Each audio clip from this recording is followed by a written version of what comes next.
राष्ट्रवादी काँग्रेस पक्षामध्ये मोठ्या प्रमाणात इनकमिंग होताना बघायला मिळत आहे। त्याचप्रमाणे नेमकं शासन दरबारी चाललंय का याचं उत्तर आपण घेणार आहोत। आपल्यासोबत या ठिकाणी माजी मंत्री अनिल पाटील जी आहेत।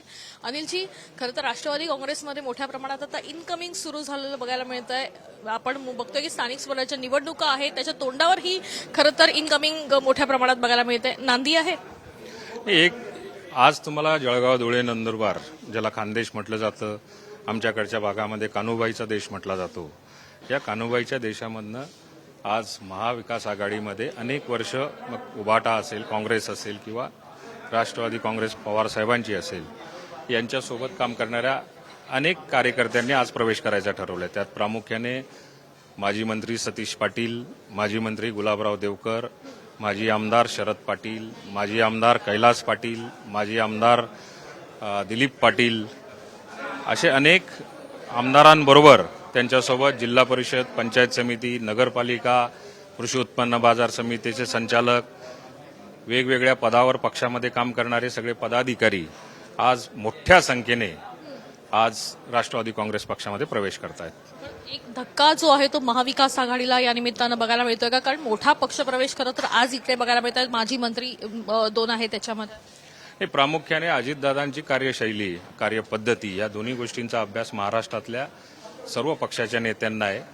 त्याच्यामुळे आज जरी हा उत्तर महाराष्ट्रातला धुळे, जळगाव, नंदुरबारमधले हे प्रवेश दिसत असले तरी गेल्या अनेक महिन्यापासून आपण इनकमिंग सातत्याने बघतायत। मागे नांदेडला झालं, विदर्भात झालेले पक्षप्रवेश, मुंबईत काही पक्षप्रवेश सातत्याने सुरू आहे। म्हणून स्थानिक स्वराज्य संस्थांच्या निवडणुकीच्या आधी हे सगळे पक्षप्रवेश तुम्हाला प्रामुख्याने राष्ट्रवादी काँग्रेस पक्षामध्ये झालेले दिसतील। एकीकडे तुम्ही अजित पवार यांच्या नेतृत्वासंदर्भात जे आहे ते कौतुक करताना बघायला मिळतात, मात्र संजय राऊतांनी असं म्हटलंय की राष्ट्रवादी काँग्रेस हा पक्ष याचे नेतृत्व जे आहे ते अमित शहा यांचं आहे आणि म्हणूनच त्या ठिकाणी उद्धव ठाकरे संध्याकाळच्या कार्यक्रमात जाणार नाहीयेत। आता संजय राऊत साहेबांचं म्हणणं जर का असं असेल तर उद्धव ठाकरे साहेब ज्या वेळेला 2014 पर्यंत 19 पर्यंत ज्या पक्षाबरोबर होते तोच भारतीय जनता पार्टीबरोबर होता, म्हणजे मग त्यांचा पक्ष त्यावेळेचा शिवसेना हा माझा त्यांना प्रश्न आहे। तुम्ही चालवत होते का अमित शहा साहेब चालवत होते का मोदी साहेब चालवत होते, याचं उत्तर त्यांनी द्यावं की इतके 85 पासून अनेक वर्षापासून समजा जर का तुम्ही 2019 पर्यंत भाजपबरोबर होते तर तुमच्या पक्षाला चालवत कोण होतं।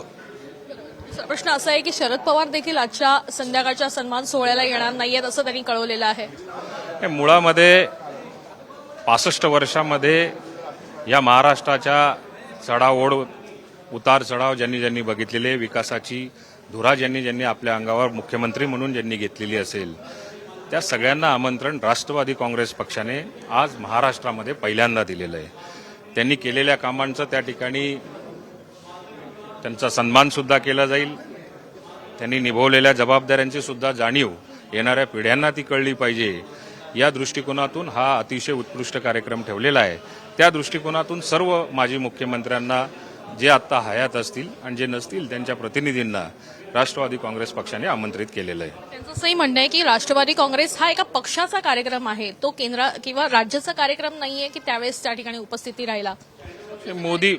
मोदी साहेब आले त्यावेळी सुद्धा अनेक राज्यातले, अनेक देशातले, कानाकोपऱ्यातले नेते कुठेतरी आपण राजकीय जोडे बाजूला काढून अशा स्वरूपाच्या कार्यक्रमाला जात असताना आम्ही तरी बघितलेलं आहे। त्यामुळे या कार्यक्रमाला न येऊन मला असं वाटतं की एक प्रकारचं आपलं कुठेतरी मनामध्ये खटकलेलंच ते दिसेल, पण मला आत्मविश्वास आहे की सगळे याचा सन्मान करतील आणि त्या कार्यक्रमाला येतील। शेवटचा प्रश्न विचारते, लाडकी बहीणसाठी जो निधी वापरण्यात आलेला आहे तो सामाजिक न्याय आणि आदिवासी या विभागातून घेतलेला आहे आणि त्याच्यामुळे संबंधित मंत्री नाराज झालेले बघायला मिळतात। शिरसाट नाराजी व्यक्त केली आहे, त्यांनी सांगितलं मग असं असेल तर मग खातच बंद करून टाका।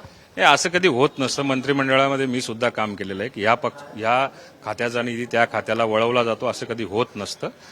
तात्पुरत्या स्वरूपामध्ये काही ना काही ऍडजस्टमेंट लाडक्या बहिणी या त्यांच्याही मंत्रिमंडळामध्ये, त्या महाराष्ट्रामध्ये नेते म्हणून त्यांच्याही पक्षाच्या किंवा महाराष्ट्राच्या लाडक्या बहिणी त्यांच्या सुद्धा आहेत। त्यामुळे त्यांची जबाबदारी आणि त्यांच्यापर्यंत निधी पोहोचवणं काम हे मंत्री म्हणून त्यांचीच जबाबदारी खऱ्या अर्थाने। त्यामुळे इकडचा तिकडे निधी जातो असं मला वाटत नाही. तात्पुरत्या स्वरूपामध्ये ऍडजस्टमेंट असेल तर त्याच्याविषयी मला कल्पना नाही. शिवसेनेच्या मंत्र्यांना निधी मिळत नाही अशी नाराजी उघडपणे व्यक्त होताना बघायला मिळते.